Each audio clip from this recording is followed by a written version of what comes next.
Challenge বলতে আসলে আমরা যারা প্লেয়ার আমাদের জন্য নতুন চ্যালেঞ্জ বলে কিছু নেই। প্রত্যেকটা সিরিজ, প্রত্যেকটা খেলা সব কিছু নতুনভাবে আমাদেরকে শুরু করতে হয় এবং আমি মনে করি এভরিথিং ইজ চ্যালেঞ্জিং। আর যেরকম এখন যে পরিস্থিতি, এই পরিস্থিতিতে আসলে আমি জানি না, মানে এখন তো খুব একটা বাজে অবস্থায় নাই, সিচুয়েশন ওরকম নাই, যে কারণে কিন্তু আমাদের খেলাগুলো কিছুটা পিছিয়ে ছিল, একটা মানে অশান্তির মধ্যে ছিলাম, যে তো সেটা থেকে উতরে এসে, এবং আমি শিওর যে আমাদের পলিটিক্যালি কোনো আসলে ইম্প্যাক্ট পড়ে না সাধারণত ক্রিকেটের মধ্যে, বিকজ ক্রিকেট কিন্তু ক্রিকেটের গতিতে এগিয়ে যায়, স্পেশালি প্রত্যেকটা স্পোর্টস আসলে। তো আসলে ওইটার জন্য আসলে চ্যালেঞ্জের কোনো কথা না, চ্যালেঞ্জ হচ্ছে আমাদের ক্রিকেটটাই, যে যখনই আমরা যেখানে খেলতে যাই প্রত্যেকটা জিনিসই আমাদের জন্য চ্যালেঞ্জিং আসলে।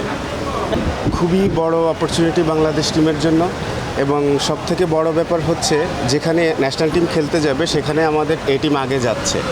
তো যেটা সাধারণত আমরা দেখছি যে ইন্ডিয়া টিম কিন্তু করে থাকে, যে যখনই যে কোনো দেশে ন্যাশনাল টিম যায় ওরা আগে টিমটা পাঠিয়ে দেয়, সো দ্যাট কন্ডিশন বা যার যদি এরকম কেউ থাকে যে প্র্যাকটিস করিয়ে নেওয়ার মতো প্লেয়ার, তো তাদেরকে পাঠায়। তো আমাদের ক্ষেত্রে আসলে কিছুটা ওরকমই, এবং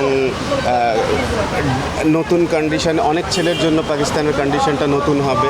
তো যারা আপকামিং তাদের জন্য আসলে প্রত্যেকটা কন্ডিশনে টেস্ট দেওয়াটাই আসলে মেইন নিয়ে আমাদের আসলে।